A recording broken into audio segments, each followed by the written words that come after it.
عن عائشة رضي الله تعالى عنها قالت استأذن حسان النبي صلى الله عليه وسلم في هجاء المشركين قال كيف بنسبي فقال حسان لأسلنك منهم كما تسل الشعرة من العجين. وعن أبيه قال ذهبت أسب حسان عند عائشة فقالت لا تسبه فإنه كان ينافح عن النبي صلی اللہ علیہ وسلم.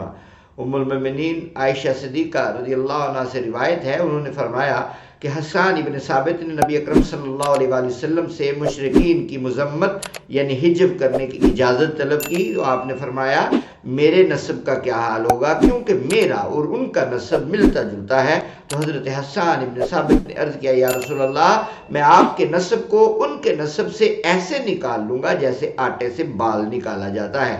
اور عروہ اپنے باپ سے بیان کرتے ہیں کہ میں ام المومنین عائشہ صدیقہ رضی اللہ تعالی عنہ کے پاس گیا اور حضرت حسان ابن ثابت کو سب و شتم کرنا شروع کر دیا.